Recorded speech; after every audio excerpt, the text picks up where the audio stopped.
Ok, muy bien. Bueno, entonces vamos a dar inicio.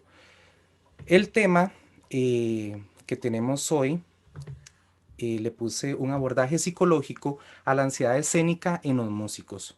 Muchas veces, como decía la profesora Rebeca, cuando nos enfrentamos a un escenario o estamos próximos a enfrentar un escenario como músico instrumentista, pasan muchas ideas por nuestras cabezas, muchas ideas, muchos pensamientos e incluso llegan a tener alguna incidencia, alguna respuesta en nuestro cuerpo, ¿verdad? Nos ponemos nerviosos, nos ponemos ansiosos y no le ponemos tanta atención a esos pequeños detalles. Si esos pequeños detalles no se trabajan con tiempo, pueden llegar a tener un resultado no muy favorable en el momento en que ya yo me estoy preparando para entrar al escenario y por ende en el momento en que estoy tocando. Entonces, en esta presentación, lo que quiero hacer, déjenme, vamos a ver qué pasa acá. Lo que quiero que hagamos es un reencuentro de algunos temas importantes que conciben o que llevan a lo que es miedo. En ese momento me gustaría que piensen qué es para cada uno de ustedes el miedo. ¿Qué sería el miedo? Si alguien quiere compartir eh, su opinión, lo puede hacer libremente, puede encender su micrófono.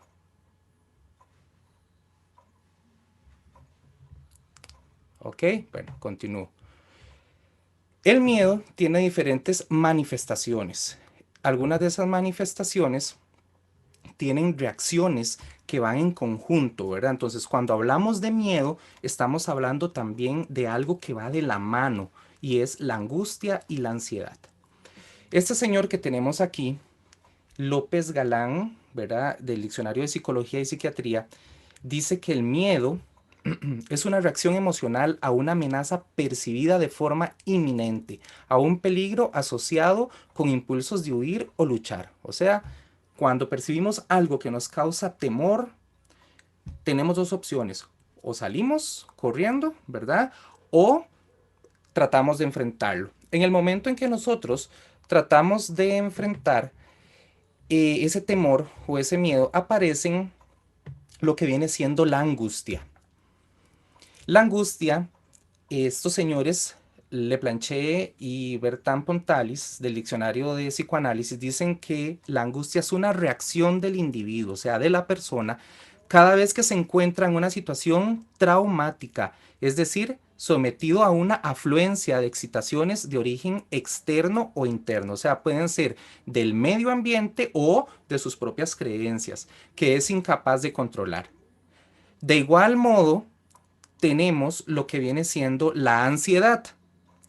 En la ansiedad, estos mismos señores que vimos al inicio, López Galán dice que es un estado emocional que presenta reacciones de miedo o aprehensión anticipatorias, de peligro o amenazas inespecíficas acompañadas de una activación del sistema nervioso autónomo. Entonces aquí estamos viendo que todo esto tiene una incidencia a nivel de acá, a nivel cerebral, ¿verdad? Todo lo que estamos percibiendo del medio ambiente tiene una incidencia, tiene un significado en nuestro cerebro.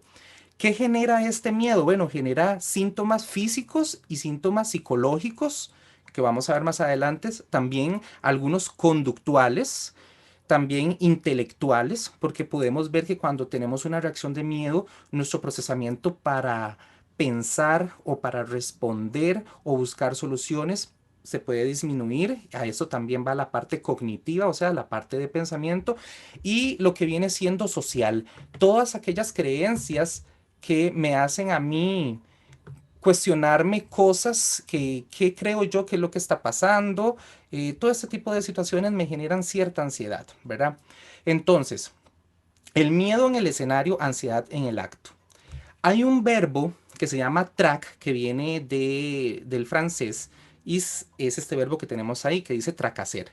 Este verbo, perdón, se puede catalogar como algo que genera preocupación. Entonces, Anna Sester, en su libro de ansiedad escénica, menciona que tracacer es un miedo paralizante o angustia irracional. ¿Qué quiere decir irracional? Aquello que no tiene un fundamento, que se siente antes de ejecutar una prueba y donde la acción generalmente desaparece. ¿Ok? Puede ser que yo tenga miedo antes de tocar, pero en el momento en que ya estoy tocando, ese miedo disminuya.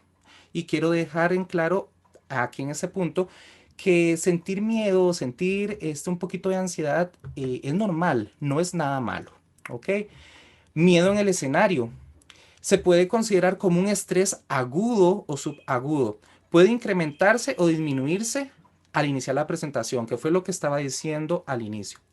Ansiedad en actuación. Bueno, aquí tenemos manifestaciones patológicas. ¿Qué es esa palabra patológico?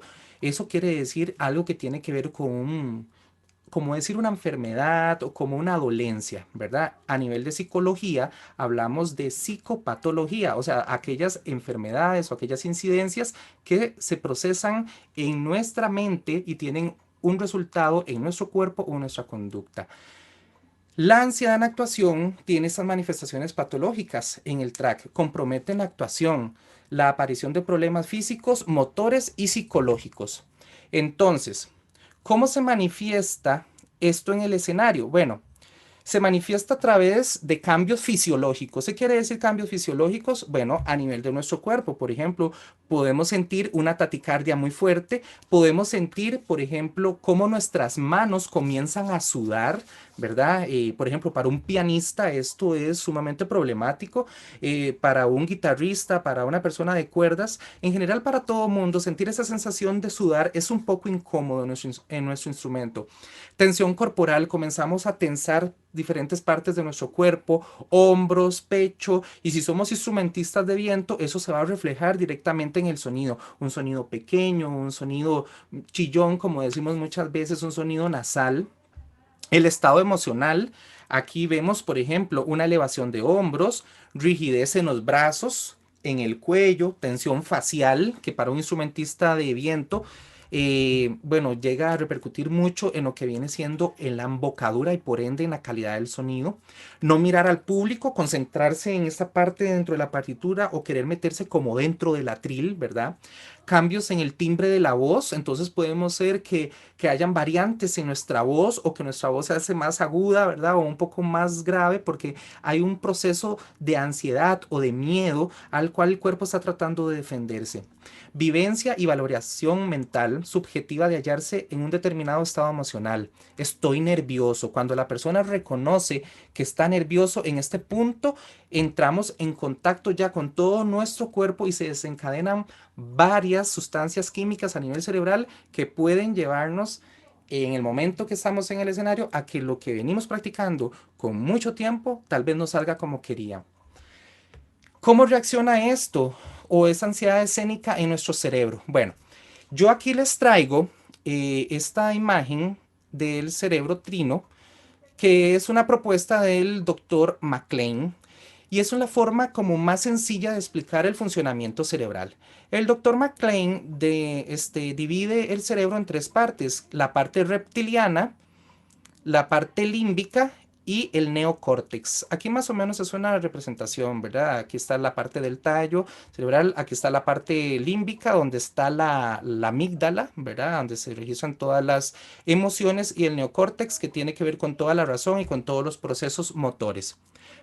Muy bien, entonces, ahora, eh, ¿qué dice este cerebro reptiliano? Bueno, dice que es la parte más primitiva, regula las funciones fisiológicas involuntarias, como por ejemplo hormonas, temperatura, hambre, sed y respiración.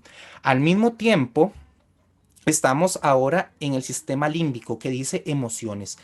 Este sistema límbico es superior, es un grado superior al reptiliano. Va a almacenar las emociones y los recuerdos, las vivencias inconscientes, la ansiedad, el miedo, la alegría.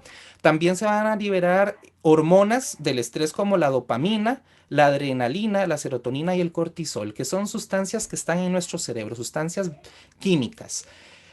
Tenemos que entender que la parte del cerebro reptiliano y el sistema límbico se encargan de dar respuestas a situaciones de ansiedad, miedo.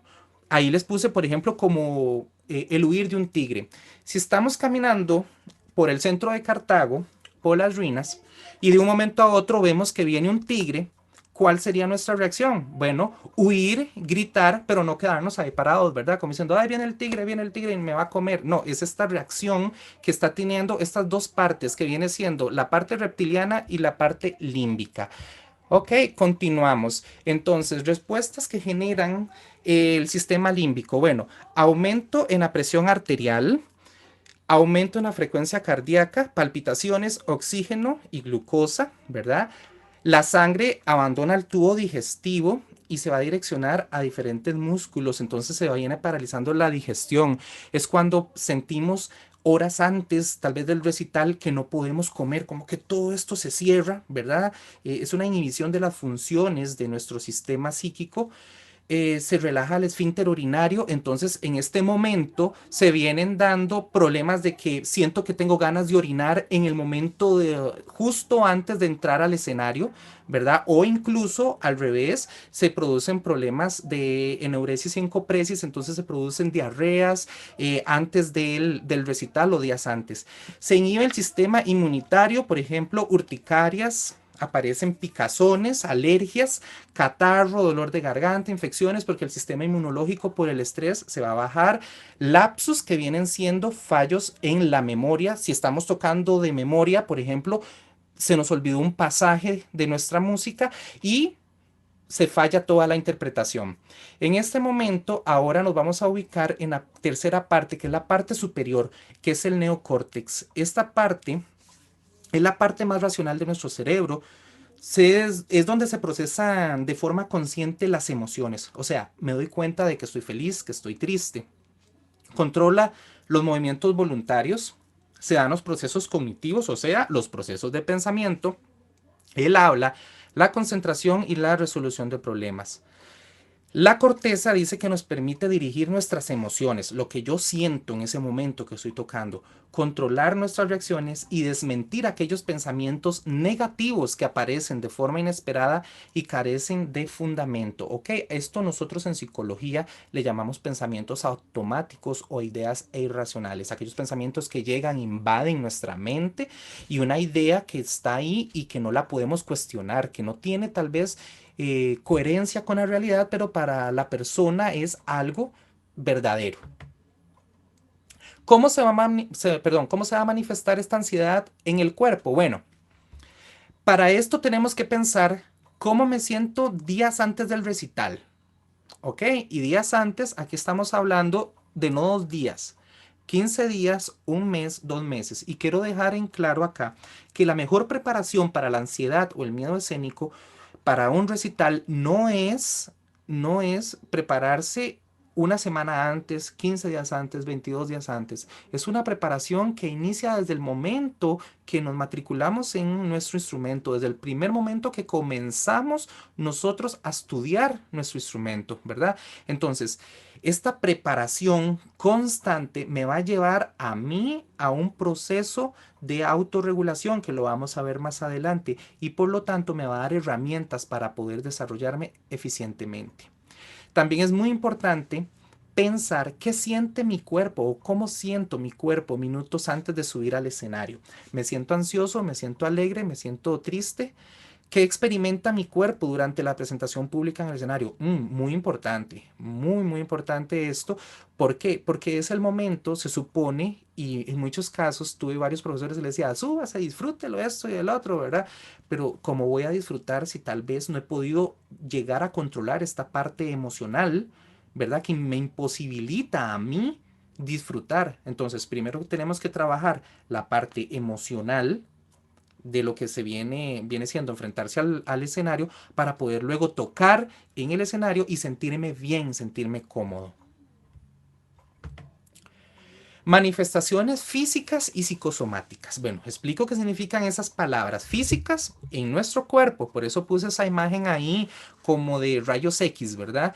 Y psicosomático quiere decir psico, mente, soma quiere decir cuerpo, ¿verdad? Entonces, la unión de estas dos palabras son aquellas manifestaciones que están en nuestra mente o sea, psicológicas, pero se representan en nuestro cuerpo, como dije anteriormente, las alergias, la urticaria, los dolores de estómago, diferentes manifestaciones como por ejemplo dolores de garganta, etcétera. Entonces, algunas de estas juntas vienen siendo el temblor de manos y pasa que cuando vamos a entrar al escenario, estaban y se ve así, la persona temblando, ¿verdad? Esto es una manifestación tanto física a este temor, a esta ansiedad, a este miedo. Labios, piernas y párpados.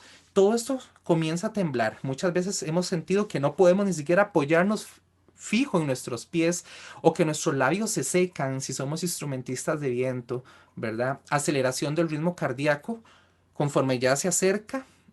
Ojalá que nos presenten y escuchamos los aplausos. Sentimos como nuestro corazón quiere salir, manos frías, ¿verdad? Se empiezan a poner las manos súper frías, sudor corporal, hay personas que tienden a sudar un poco más y lamentablemente se les ve mucho en su ropa, ¿verdad? Visión borrosa incluso, boca seca, como lo mencioné arriba, problemas digestivos, problemas de lo que viene siendo diarreas, colitis, gastritis, náuseas, vómitos, alergias. Hay muchas manifestaciones que se vienen a presentar debido a esta situación. Ahora, a nivel cognitivo, o sea, a nivel de pensamiento, ¿cuáles son esas manifestaciones? Bueno, culpabilidad y vergüenza. ¿Por qué culpabilidad y vergüenza? Bueno, culpabilidad de saber de que no me preparé lo suficiente para el recital, vergüenza porque tal vez que van a pensar de mí los otros cuando me escuchen, o si por ejemplo me toca hacer el recital y están mis compañeros o personas de un nivel más avanzado, comienzan estos pensamientos que van a pensar de mí, qué va a decir la gente. Distracción y falta de concentración pendientes del público. En este punto, aquí, por ejemplo, estamos más concentrados en quién entra o quién sale de la sala que en nuestra partitura o en la ejecución de memoria que estamos haciendo, ¿verdad? Entonces comienzan a haber errores en la ejecución que nos llevan a lapsus de memoria. ¿Qué es un lapsus? Un lapsus es un olvido, ¿verdad? Entonces me aprendí una parte de memoria, ¡pum! Y la olvidé. Repito otra vez la pieza, ¿verdad? Un error muy grande que tiende la gente a hacer, que es volver a comenzar, llega al mismo punto y se vuelve a equivocar, porque hubo ahí una huella anémica, o sea, una huella de memoria que no fue capaz de trabajarse bien y entonces ese problemita de olvido va a persistir las veces que me tenga que devolver. Pérdida de control en el tempo. Es muy dado que cuando algo me cuesta, lo tiendo a bajar el tempo, pero cuando no me cuesta fácil, ¡pum! Salgo disparado, ¿verdad? Entonces vemos al pianista detrás de nosotros, el pobre viendo a ver cómo nos sigue con el pulso. Esto es muestra de lo que viene siendo la ansiedad. No escuchar a las personas que nos están acompañando. Si estoy tocando con el pianista o con otros compañeros, es como si solo me concentrara en mi partitura y dejo de lado toda la parte musical de los otros compañeros que están ejecutando conmigo. Y toda esa situación me puede llevar a tener posteriormente ciertas manifestaciones emocionales, como por ejemplo irritabilidad, sentirme irritado, sentirme triste, sentirme frustrado, sentirme ansioso, tener pánico generalizado, tener miedo a fallar o a equivocarme, miedo al descontrol, miedo a la opinión del público, miedo del que dirán. Manifestaciones conductuales o manifestaciones que tenemos en la conducta. Bueno, mojarse los labios. Vemos a instrumentistas de viento, por ejemplo, los bronces, les pasa mucho que los vemos mojándose los labios constantemente o tienen una botellita de agua ahí para estar tomando, temblor en las manos, rigidez en el brazo, cuello durante la actuación. Entonces, si estoy ejecutando, los dedos se ven súper tensos, súper, como les digo yo a mis estudiantes, con dedos de paleta, ¿verdad? Deditos de paleta, que son deditos planos, no mirar al público y tenemos que saber que si hacemos un recital es porque hay un otro que nos está escuchando y que quiere vernos, ¿verdad? No usar el atril como un mecanismo de defensa, como una barrera, porque ellos quieren ver nuestra cara, ver nuestro cuerpo, no fueron a ver nuestros zapatos, ¿verdad? Porque no es una demostración o un desfile de zapatos. Entonces, tenemos que controlar esos atriles en una posición baja que me pueda permitir a mí ver el público y el público me pueda ver. Repasar muchas veces el texto, obsesiones, agarrar esa partitura y estarla tocando, tocando y tocando. Y uno de los errores más grandes, que lo voy a mencionar más adelante, es agarrar la partitura 1 o 2 días antes, o incluso un día antes o el mismo día y tratar de estudiar. Eso nunca se hace, nunca se hace, porque lo que ya trabajamos con una anticipación de no un mes, 2 meses, sino de varios meses atrás, pongámosle un semestre, un trimestre o un año, dependiendo del repertorio que esté montando, no lo voy a solucionar en un día o en 2 días. Mirar si entra más público es otra manifestación de ese tipo conductual, ¿verdad? Hay gente que se asoma por el telón o está en la tramoya y está viendo a ver si entra o quién no entra.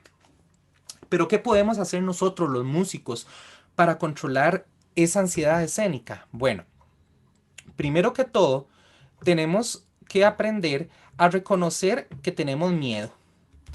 No es malo tener miedo.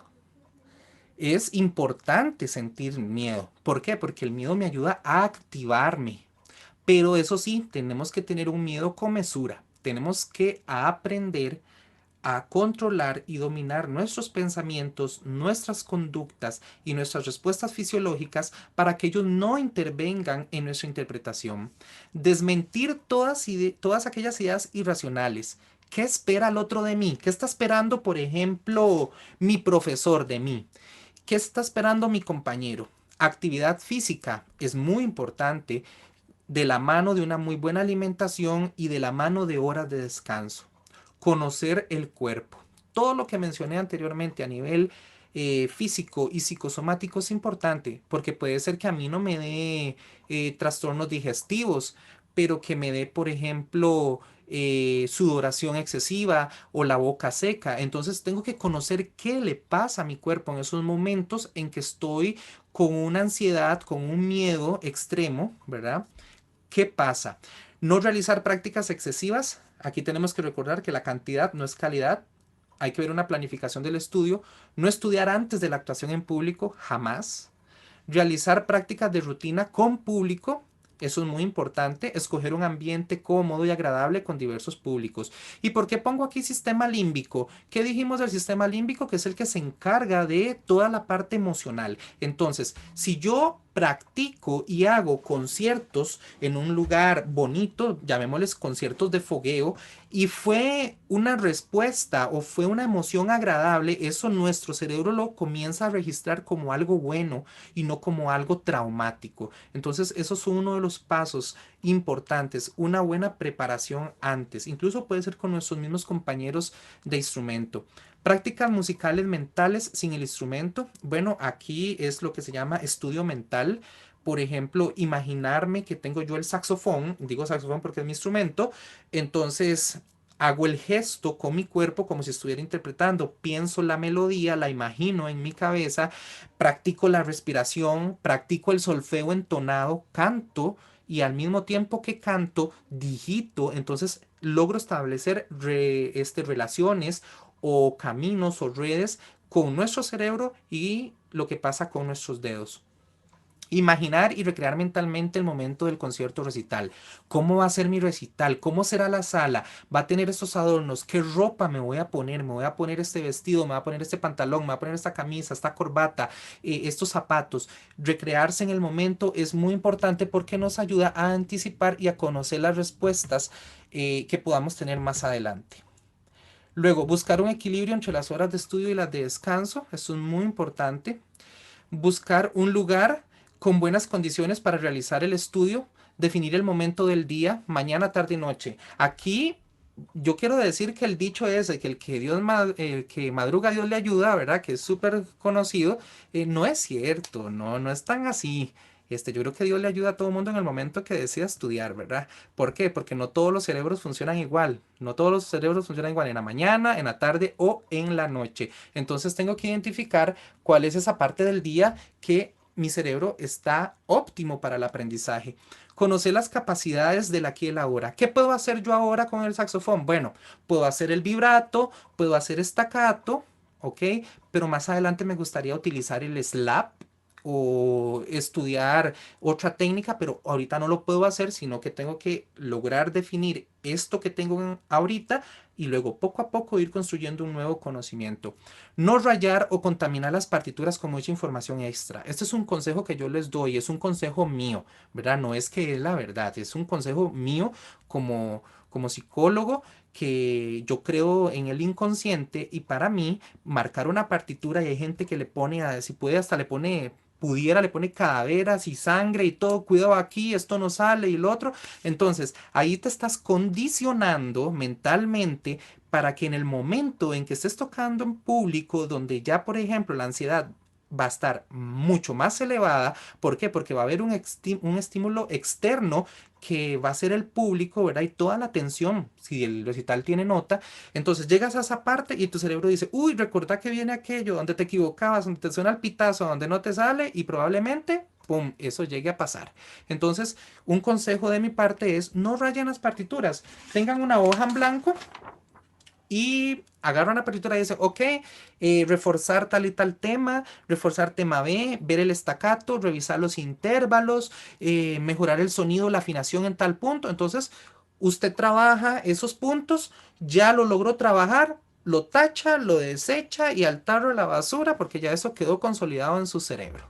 ¿Ok? Usar la tecnología es muy importante como una forma de autorregistro para el avance. Aquí el problema sería que yo me grabe hoy y me vuelva a grabar la siguiente semana y así voy y ya tenga 4 meses y suena exactamente igual la pieza, ¿verdad? Entonces uno dice, bueno, ¿qué pasó?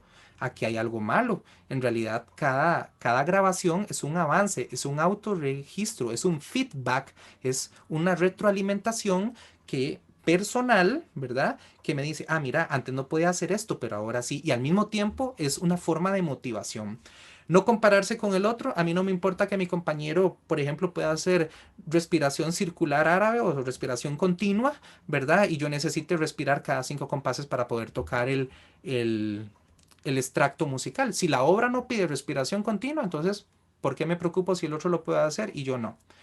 Cuidar la dieta días antes de la actuación, muy importante. A veces no pensamos en eso, ¿qué como? Entonces el día antes estuve súper ansioso y me fui y me comí unos nachos y unos tacos y toda la cuestión, ¿verdad? Y bueno, imagínate, entonces al otro día amaneces súper enfermo del estómago y tenés que soplar, y ojalá que tengas que hacer un recital donde, por ejemplo, tengas que usar los 4 saxofones, soprano, alto, tenor y barítono, y llegas al barítono con un la grave, ¿verdad? Qué miedo. Entonces, cuidar la parte de digestión es muy, muy importante. El ejercicio físico, bueno, el ejercicio físico regula muchas funciones de nuestro cerebro, ¿verdad? Muchos neurotransmisores y sustancias químicas, además que nos da una sensación de bienestar y nos permite seguir avanzando. Aquí puse aprendiendo a aprender y ahí les puse un ejemplo de unas neuronas. ¿Qué necesito yo para aprender a aprender? Bueno, primero tener voluntad, invertir tiempo, querer hacer, conocer nuestro cuerpo y nuestra mente, ¿verdad? Esas dos partes son juntas, no son individuales.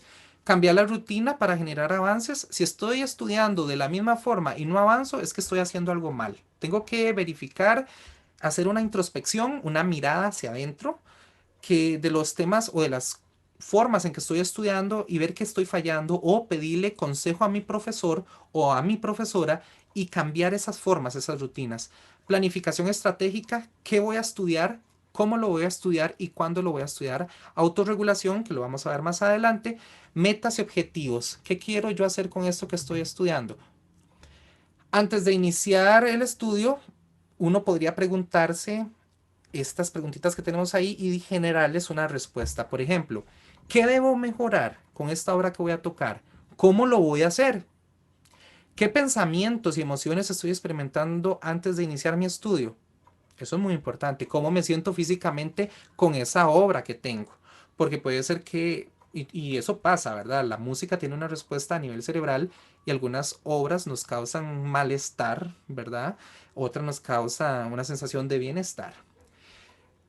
Cómo me siento físicamente. Si por ejemplo terminé de tocar la obra y me siento súper agotado y aún me faltan 3, 4 obras más, entonces ¿qué debo mejorar físicamente para poder tener resistencia?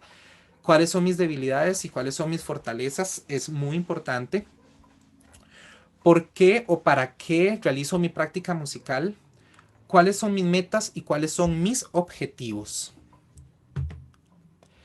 Autorregulación, que fue lo que les mencioné anteriormente, ese señor Rafael García la define de esta forma. Consiste en gestionarnos de una forma eficaz con el fin de lograr mejoras significativas en el camino hacia las metas musicales.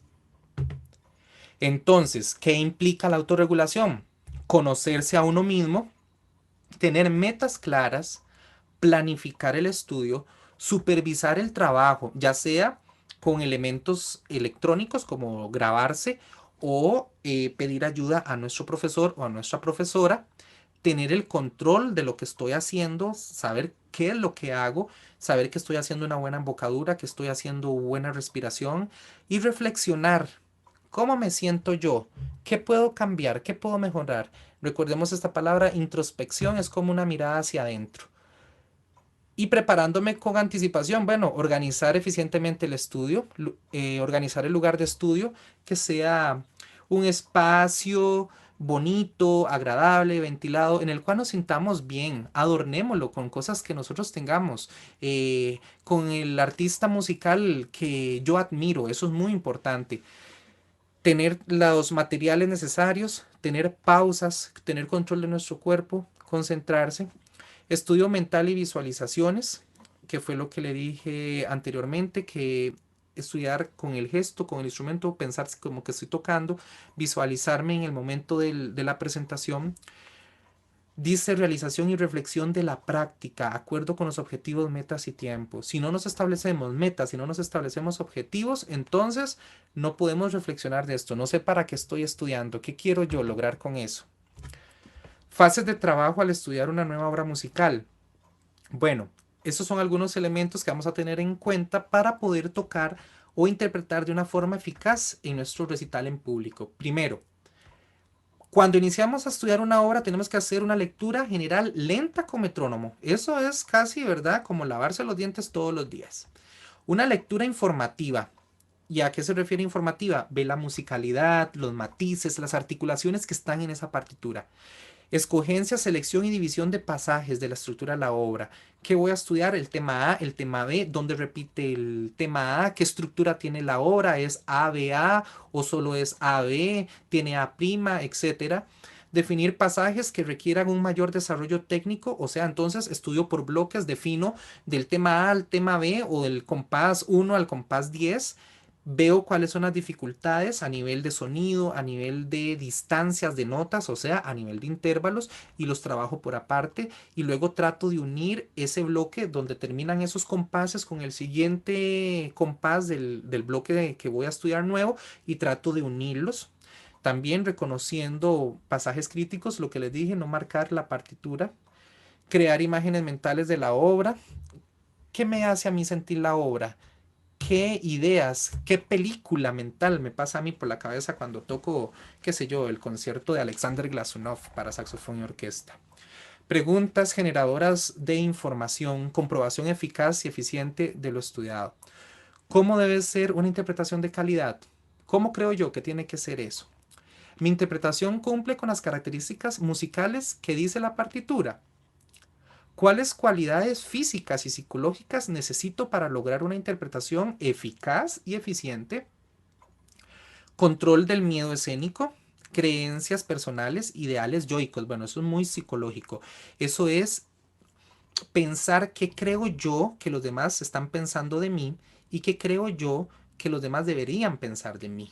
Ok, esas son cosas muy, muy importantes porque aquí muchas veces yo tengo un pensamiento mío, ¿verdad? Yo sé quién es Melvin Bonilla, pero puede invadir mi mente un pensamiento que venga y que diga, pero que puede estar pensando la profesora Rebeca Gutiérrez de Melvin Bonilla, ¿verdad? Entonces, si esos pensamientos, ya sean el de la otra persona o el propio, tienen mucho peso en la interpretación, pueden llevarnos a problemas como los lapsus de memoria, o sea, los olvidos.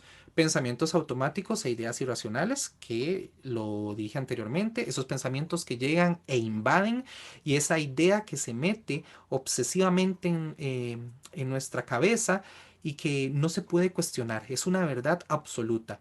El aire, el cuerpo y el gesto, muy importante. Pongo aire acá porque aunque yo toque violín, necesito respirar, ¿verdad? Entonces puedo controlar mi ansiedad, puedo controlar mi respiración, todo puedo controlarlo desde esa parte.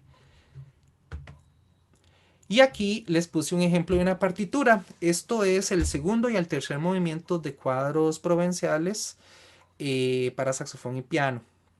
Entonces, ¿qué haría yo? ¿Qué haría Melvin Bonilla si se enfrenta por primera vez, por ejemplo, al segundo movimiento? Entonces, primero lo que tengo que identificar es la armadura. ¿Qué sostenidos tiene? Ok, identifico el tono. Me fijo en la métrica. ¿Es una métrica simple o es una métrica compuesta? Ok. Ujú. ¿Cómo es la subdivisión de esta métrica por compás? ¿Cómo es el tempo, esa subdivisión por compás? Leo indicaciones de articulación, como por ejemplo las ligaduras, lo que es picado, lo que es ligado, lo que es suelto, lo que lleva otros efectos, como puede ser un acento o un esforzando. Los matices, que es lo que me dice la expresividad que va a tener esta obra. Luego, posteriormente que ya hice eso, busco audiciones, ojalá de buenos intérpretes, ¿verdad? En ese caso pueden pedir consejo a sus profesores y comienzo a escuchar la obra. Esa es la meta, ese es el objetivo, llegar y tocar esa obra como ese saxofonista que está sonando. Pero tengo que entender que para poder llegar a ese punto tengo que pasar por un proceso, primero, que es este, el de identificación. Segundo, tocar lento y con metrónomo de una forma general todo el movimiento para conocerlo. Ya con ese conocimiento lento con el metrónomo me permite identificar cuáles son esos pasajes que me cuesta. Ah, me cuesta mucho, no puedo hacer ese ritmo del número uno en adelante. Entonces tengo que estudiar el solfeo. Tengo que estudiar el solfeo entonado y el solfeo hablado. Cuando ya logro hacer eso, comienzo a unir luego con el número 2. Y así sucesivamente vamos a ir construyendo, ¿verdad? Entonces, este aprendizaje es constructivista porque vamos a ir generando poco a poco más información hasta llegar a nuestro objetivo, que es tocar como el saxofonista que tengo ahí enfrente.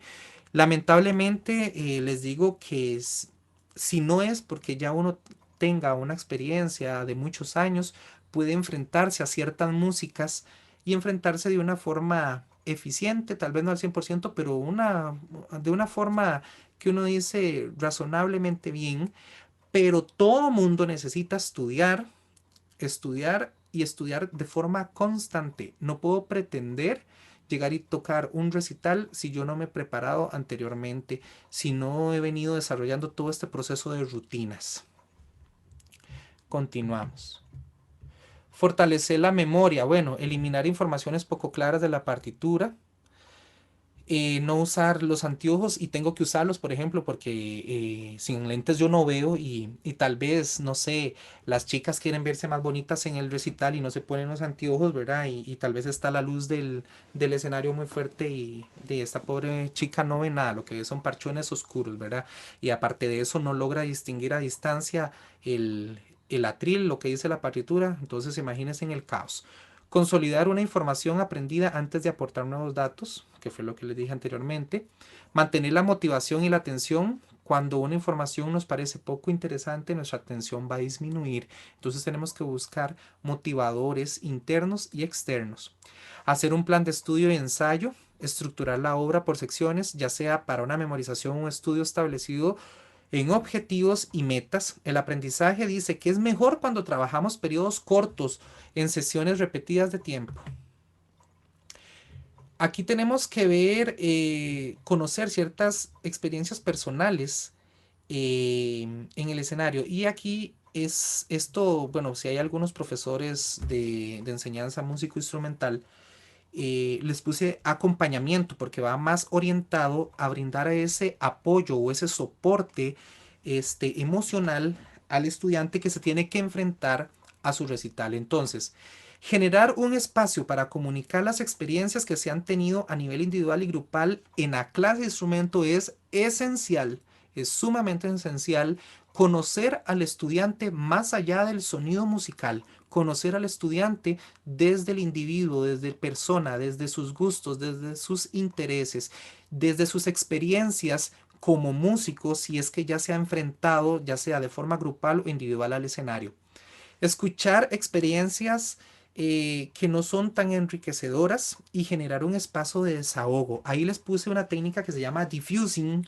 Es una técnica que utilizamos en psicología de emergencias, en primeros auxilios psicológicos, por ejemplo, cuando hay una catástrofe, lo utilizan mucho los bomberos y los cuerpos de emergencia que atienden algún accidente, alguna catástrofe y se enfrentan a situaciones traumáticas muy grandes. Entonces, esta técnica no es tan formal, no es que ellos van a una sesión terapéutica y grupos se sientan, no, es algo más informal, sino que, o ya sea en el momento en que está pasando después de atender la emergencia, o lo recomendable es en las primeras 24 horas hablar de ese evento traumático. Entonces, si traemos esa técnica a la parte del miedo escénico y a la parte de acompañamiento docente, es sumamente importante que cuando le organizamos al estudiante, bueno, a hoy en día, por la situación de pandemia, es un poco complicado estar organizando recitales de fogueo con público, ¿verdad? Pero si no estuviera la pandemia y podemos hacer esa experiencia, es sumamente importante conversar con el estudiante por lo menos 24 horas antes y que él o ella expresen cómo se sintieron, qué pasó en su cuerpo, qué reacciones emocionales y físicas tuvieron en el momento de ejecutar, porque eso sirve para depurar como un desahogo de la parte psíquica. Escuchar las experiencias enriquecedoras y fortalezas, destacando aspectos que se lograron eficazmente también. Muchas veces como docentes tendemos a marcarle al estudiante solo las cosas que no le salieron y dejamos de lado las cosas que hicieron bien. ¿Por qué no tomar eso también y fortalecer esa área? Entonces, consejos para acompañar y abordar el miedo escénico en los estudiantes. Bueno, estimular el pensamiento. ¿Qué piensas? ¿Qué piensas, por ejemplo, Rebeca, sobre la obra que estás tocando? Esto va a producir o va a promover el uso de las memorias, ¿verdad? Y aquí, por ejemplo, una de que dejamos de lado es la memoria de trabajo también. Y nosotros como músicos la utilizamos mucho y eso es muy importante, poner atención a esa parte. Dedicar atención plena a lo que hace y lo que pasa en el aquí y en el ahora. Su tiempo de atención para el estudiante. O sea, ¿qué me sucede a mí en este momento, hoy, emocionalmente? ¿Qué me sucede a mí también como músico? ¿Qué puedo tocar yo con el saxofón o con mi instrumento? Como dije anteriormente, programar, perdón, presentaciones pequeñitas con compañeros o otros departamentos, asistir a presentaciones, sostener si es necesario. ¿Qué es eso? Sostener. Bueno, puede ser que en la presentación al chico o la chica las cosas no le salieron y llegan un puro llanto y todo eso y, sí, sí, sí, no, tranquila, eso pasa, luego le sale. No, poner atención. ¿Qué siente la persona en ese momento? Escuchar, eso es un sostenimiento a la persona en ese momento, por ejemplo, de angustia. Actúa como modelo, el profesor es un modelo, pero al mismo tiempo es neutral, o sea, no refuerza el miedo. El profesor nunca debe de comunicar sus experiencias traumáticas en el estudiante. ¿Por qué? Porque eso es transferir el miedo a la persona. Si la persona cree que si el profesor le pasa eso siendo tan experimentado, entonces a mí me tiene que pasar igual. Y eso no tiene que ser así. Nunca generar comparaciones. Veas que a usted no le salió para fulano, sí. ¿Ok? Y tratar de evitar poner la misma obra. Yo trato en lo posible, yo sé que es complicado poner el mismo repertorio a los estudiantes y es súper complicado cuando uno tiene muchos estudiantes buscar muchas obras, pero en la medida de lo posible es muy importante no poner obras a varios estudiantes, la misma obra. Ensalza lo positivo y sus cualidades, no solo lo negativo, como lo dije anteriormente. Lo motiva a asumir riesgos y a responsabilidades de sus actos. Ok, bueno, está sonando así, ok, ¿qué hiciste para que sonara mejor? ¿O qué no hiciste para que sonara mejor? Hacerse consciente de que eso es resultado de su trabajo. Conocer sus cualidades biopsicosociales, o sea, biológicas, psicológicas y a nivel social. Se coloca y se posiciona desde la perspectiva de la edad del alumno. O sea, si yo estoy con un niño de 9 años, no le voy a hablar como un estudiante universitario de 25 años. Tengo que posicionarme a nivel de pensamiento, a nivel emocional, a nivel cognitivo con esta persona para que pueda entonces poder tener un aprendizaje significativo. Reconocer que el miedo puede pasar y que es normal que sienta miedo, como lo dije al inicio. Trabajar técnicas de relajación, eso aquí es muy importante. Por ejemplo, aquí puede estar la técnica de relajación para músicos, la técnica Alexander, ¿verdad? Que los invito que investiguen un poquito sobre ella. Realizar rutinas de ejercicios de calentamiento, hablar constantemente del día de la actuación, no de una forma amenazadora, sino agradable. Dejar asociar libremente al estudiante. ¿Qué se refiere a eso? Contame, ¿qué crees vos que puede pasar el día de tu recital? Ujú. ¿Y qué crees vos que puedes hacer entonces para solucionar esa situación? Eso es asociar libremente. Reconocer las ideas irracionales y pensamientos automáticos, como lo he venido diciendo, que surjan de esa asociación libre, confrontarlas con posibilidades, medios y mecanismos para solucionarlas. No decirle, no, no, eso no es así, usted no tiene que tener ese miedo. No, pero ¿qué pasa si, por ejemplo, todo me va a salir mal? Es una sobregeneralización. Entonces, sí, puede ser que me salga mal este pasaje, pero los otros me van a salir bien porque están más reforzados, entonces eso va a compensar tal vez la notilla o el pitazo que me sonó. Y para ir terminando, quiero que hagamos este ejercicio. Este ejercicio lo tomé del libro El miedo escénico, orígenes, causas y recursos para afrontarlo con éxito de Ana Sester en la página 111. Y entonces los invito que si tienen algo ahí, que lo apunten o que lo hagan mentalmente. Entonces vamos a puntuar de 1 a 5, donde 1 es nunca, 2 es pocas veces, 3 bastante veces, 4 casi siempre y 5 siempre, con respecto a las 6 preguntas que vienen ahí. ¿Qué pasa durante, antes y después de una actuación? Entonces, si quieren, las voy leyendo y ustedes piensan. Número 1. No puedo defraudar a los que esperan mucho de mí. ¿Qué tanto creen ustedes que les pasa a ustedes eso? Número 2.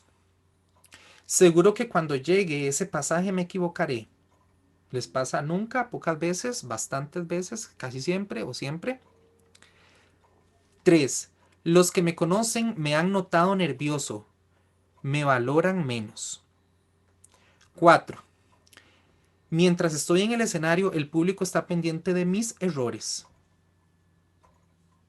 Lo he hecho fatal. Pensarán, que no sirvo para esto. Y 6. No podré controlar los nervios en el escenario. Entonces esto era como una pequeña reflexión que podemos hacer nosotros para poder ver cuántas veces pasan esas situaciones por nuestra mente, de una forma que podamos ir manejando nuestra emoción, nuestro pensamiento de una forma más sana, que no llegue a invadir nuestro cuerpo, que no llegue a atacar nuestro cuerpo y que no llegue a repercutir nuestra, nuestra interpretación.